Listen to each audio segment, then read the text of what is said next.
After taking time to examine Daffodil, as well as observing you with him in your natural setting together, my conclusion is that Daffodil has claimed status in your home. It's the pet psychologist talking about Daffodil. He dominates you. You bring his food. You pet him.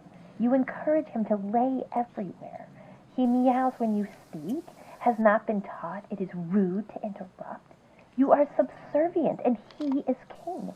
He is king. In the end, if this continues, you will be frustrated, and yes, he will be weak. He will be closed off, he will be self-absorbed and demanding and unable to be complicit with anything but his own desires and needs.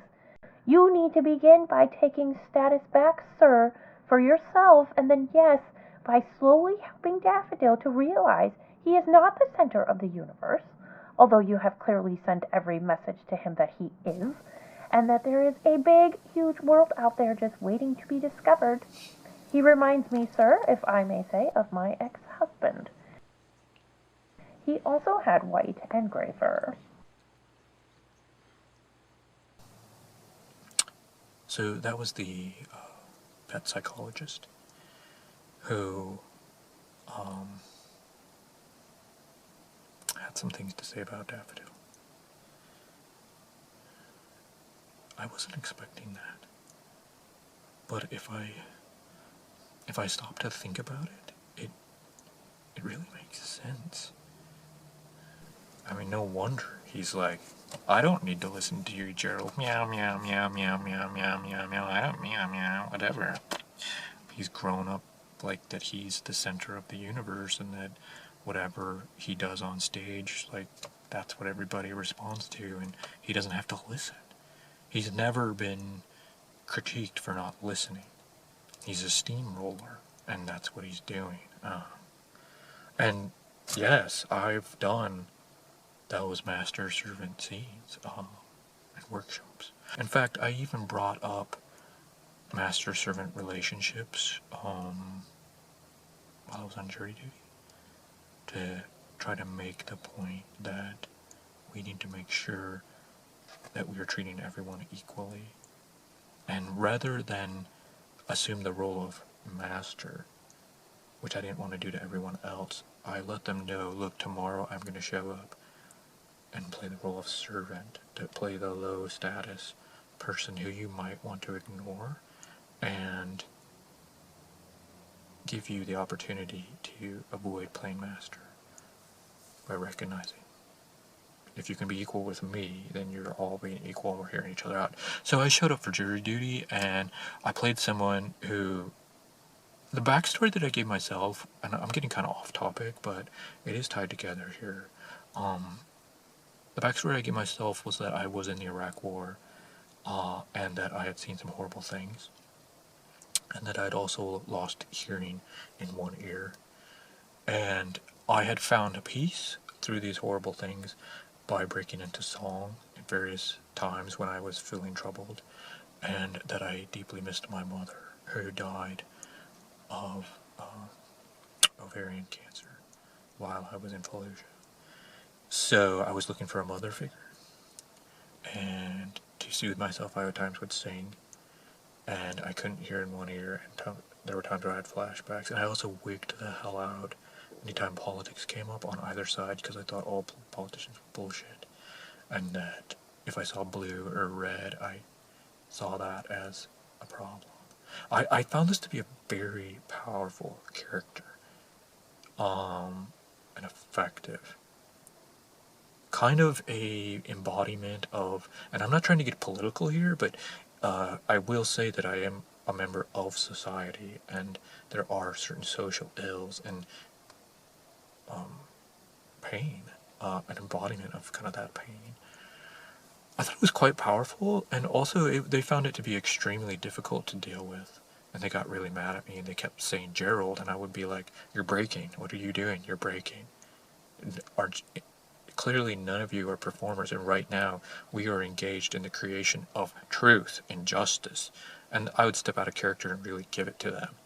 I got pissed because, Jesus Christ, if we're not being collaborative and complicit and connected when it's not even, like, I mean, I don't mean to diminish the work that goes on stage, because people, that is a vision, a dream, and that they take with them.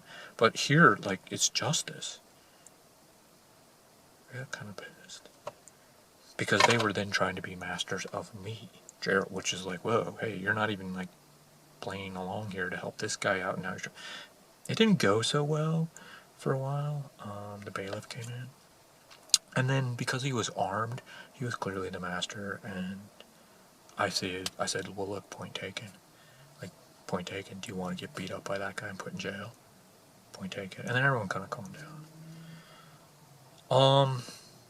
Anyway, here we go. The point is, Jared, your Sonic's still rocking, just checking. The point is, in all of this, that I imagine you kind of want to see a little bit of that guy. What? What you talking about? Somewhere over the rainbow. Somewhere the skies are blue. And blue. Democrats. The Democrats didn't support us during the surge. I lost a friend. It was the goddamn Bush.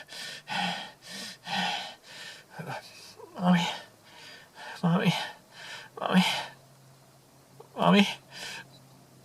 I would usually reach out to a female figure, Mommy. And it would, like, when they denied me the female figure, I would turn to everyone, and I believe there was, like, some really deep pain and suffering there that not even, like, the most male of male people there was a retired police officer there, like, would come near me. And so I ended up at one point just grabbing, like, muffins that I felt were sort of, like, you know, suggestive of the female form because of the breast, and, like, trying to suck the blueberries like teats. Powerful. I don't like to toot my own horn very often, but I feel like that was something. Anyway, the point is, and I know I'm going on about this because I'm kind of trying to avoid it a little bit, because it's hard to think about, you know, Daffodil and I just not being completely connected and complicit. It's a really beautiful relationship to me, and when you have to recognize and critique your home. But in the end, this is the work. I mean, this is what we do. So, long story short, what I'm going to do to try to rectify this situation and improve it so that Daffodil and I can advance forward and create even more beauty is take some status. And this is what I've come up with. I think this will be quite good. I made this a while ago. This is a crown. Sort of like for a princess or a prince or a queen or a king. I made this crown. And I made this for my little sister for her first day of 7th grade. You know, I remember going to junior high the first time, and it's quite intimidating, definitely. And I could tell she was nervous and scared because every time I brought it up, she said, Gerald, I don't want to talk about it. Which, no, wait, she said, Gerald, don't talk to me. Okay, so it's something that she's nervous about, she doesn't want to talk about. So what I did was I made this crown for her, and I said, look, I know you're nervous, and I know you're scared. I was nervous and scared too. You're going to junior high, the big school, where everybody's big. And it could be easy to feel intimidated or get lost or feel like you're just part of the lockers that nobody ever sees you or even acknowledges you or talks to you. And you have to either sit at a table by yourself or with others who have been labeled weirdos. This is what I want you to do, Jade. This is what I've made for you. I've made you this crown. And I told her I wanted her to put it on her head and walk into that school like royalty, telling herself that she is royalty, that she has something royal and precious and beautiful and good in her, and to assume and acknowledge and act on that. To wear this on her head and to tell herself in so many words, directly, I am special. I am special. I am special. And that's what I said, Jade. Walk in there and own it. Put this crown on your head. Because in you beats all the blood of all the queens and kings who've ever lived. All of that is all connected here. You could be the heroine of your own story. You could be the hero of your tale. You are. So assume it, Queen Jade. You are special. Put this crown on your head. Go into junior high, saying out loud, I am special. And if anybody asks you, Jade, or gives you crap in any way, you just shout it in their face if you need to. I am special. Spit it if you have to. I'm special! I am special! Well, she started laughing really hard at that. I don't know why. She thought it was pretty funny. And I think I got through to her. I think I really did. I noticed she didn't take the crown, though. I think probably because, well, these are sort of blue. And, I mean, she changed her name to Jade, so clearly she likes a greener color. So she left it on the seat. I've kind of just had it for a while. What I'm going to do is, I'm going to be special. I'm going to put this on my head. And I am going to take status from Daffodil. And Daffodil is going to see this. He's going to see that I am the king there. And that whatever has been is no longer.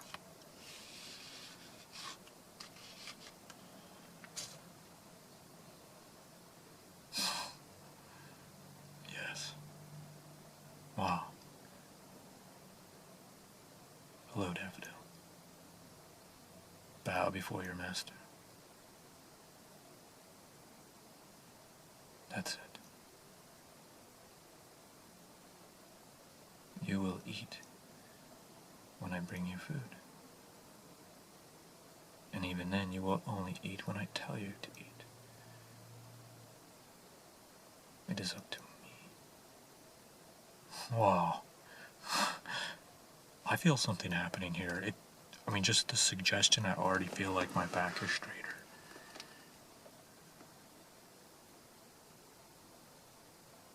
Your brain is the size of a peanut, Daffodil. I can squish a peanut between my fingers. I squish peanuts between my fingers.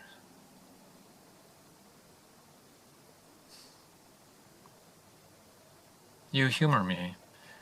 It brings me pleasure to hear your one word you know how to speak now. Good for you. You're a furball, Daffodil. That's it. And if you do as I tell you, you may continue to breathe.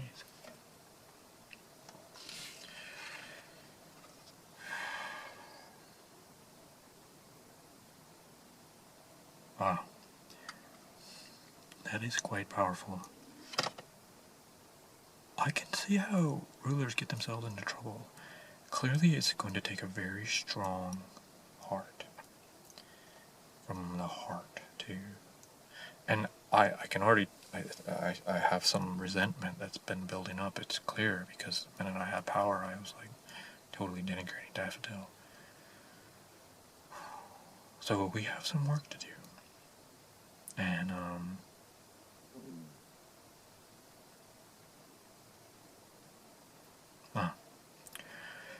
okay, so there's the perfect opportunity inside right now. I'm just out in the entryway here and in the main room here.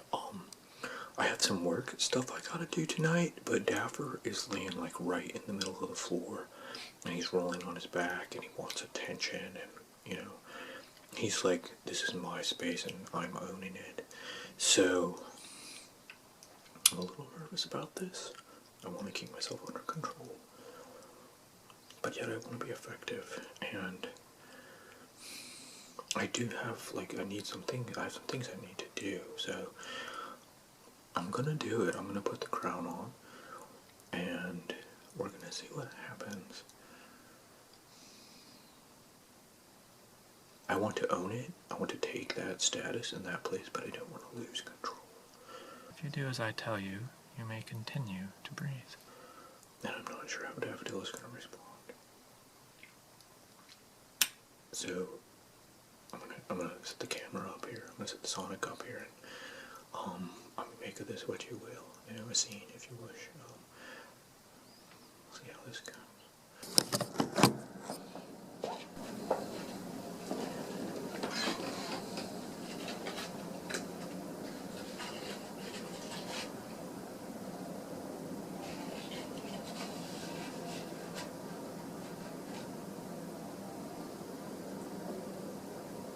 Daffodil, would you please go?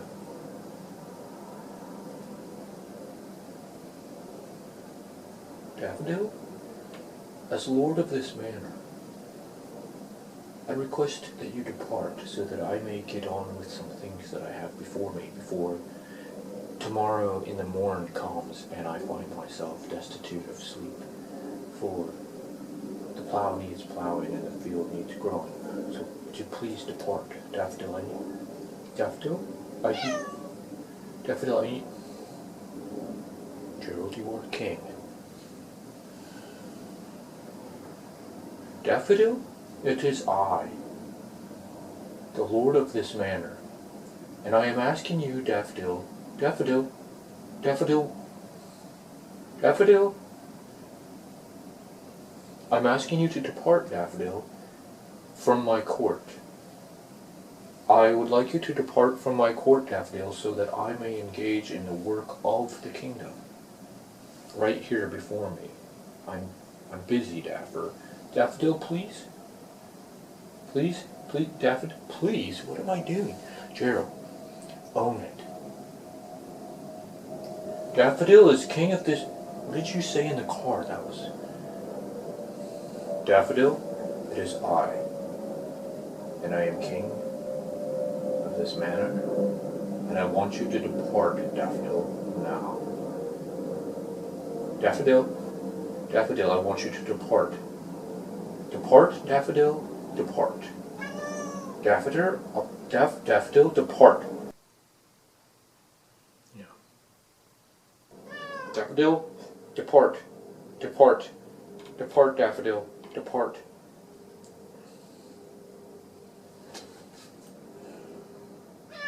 My name is Gerald Ptarmigan. I'm 43 years old. I live in the Great Northwest at Daffodil's house.